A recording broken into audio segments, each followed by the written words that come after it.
Imbere yuko Uburundi buja mu ntwaro ya Repubrika, Abarundi benshi barazi ko imbere yaho hari intwaro ya cami.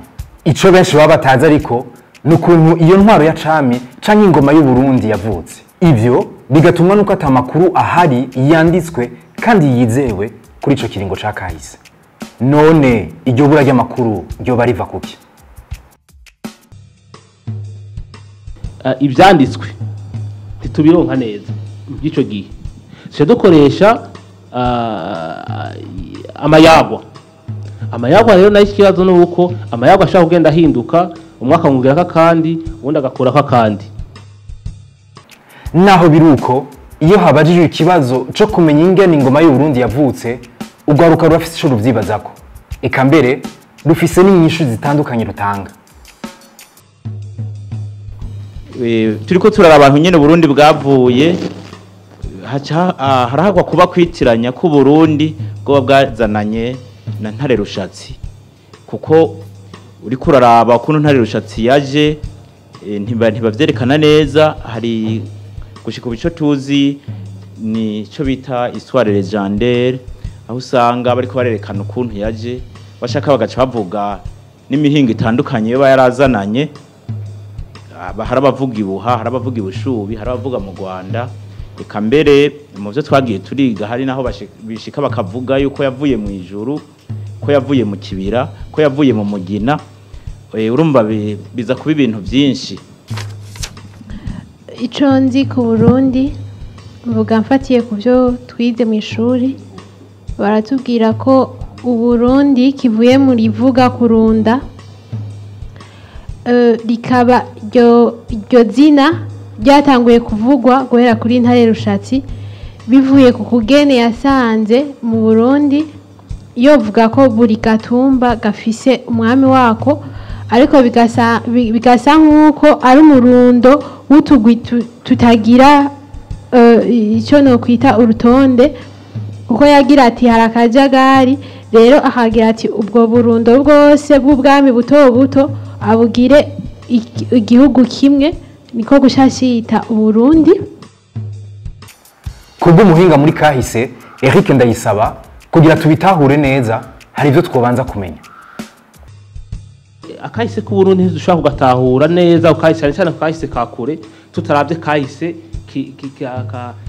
kakarere. Hari ubwami bwishi.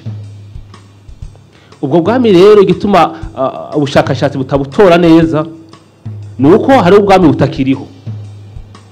Hariho buriho twavuga ubwami bw'u Burundi, twavuga ubwami bwa Buha, bwa Bushi, bw'u Rwanda, Bugesera. Ngabo turavye nk'ubushakashatsi bwagizwe no mu hinga nyene Mire Mworoha mu gitabo citwa Peuple Zerwa au Burundi et ses royaumes voisins au 19e siècle, arerekana ubwami bwishi. Mbega none mwishigwaho giyo ntwaro ya cami, imiryango hari uruhara bifisemo? Hariho nko twavuze ko ubwami ari kinyegezwa, hariho nk'abajejwe ibintu by'ingoma, abajejwe ivyo by'ubupfumu bw'umwami, abajejwe byo gusenga, kubandwa, tuvyite gusenga, ni abajejwe idini. Ubwo bwami w'ikinyegezwa w'ubwami buvuye ku Mana. Hariho n'abajejwe intwaro, rero hariho abaganwa bo ku bwami, hariho abatware babaganwa n'abaganwa basanzwe, mugabo bafasha bagafasha bakumva yuko barimwe nabo mu ntwaro. Benshi yari imiryango, cyo no kwita les clans, yari imiryango, umuryango umwe wese wacuja kuba hariya na hariya, ugaca usanga utwagwa n'umuntu umwe. Ivyo birashimangirwa kandi na Aloise Batungwa nayo, umuyobozi w'ikigo c'ubushakashatsi IRSD. Abamaze kwandika na cyane usanga ari abantu b'abazungu bavyanditse ko ukuye Mworoha Emile, usanga bavuga ko Uburundi nk'Uburundi tuzi no munsi bwavuye mu miryango nk'uko babivuze. Ugasanga bariko bavuga imiryango mikuru uno munsi ari itatu ahanini mikuru.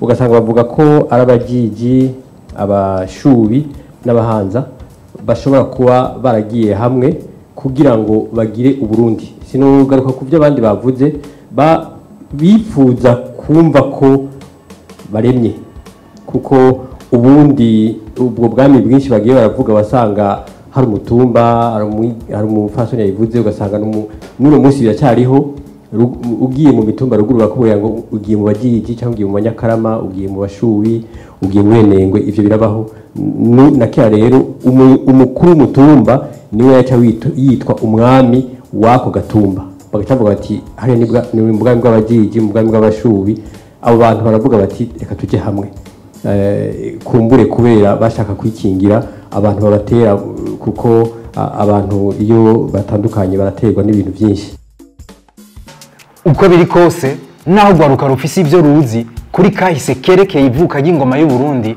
canke intwaro ya cami biragaragara ko rufise amakuru atandukanye uwovuga ko hakwiye ubushakashatsi bwimbitse ntiyobashikuje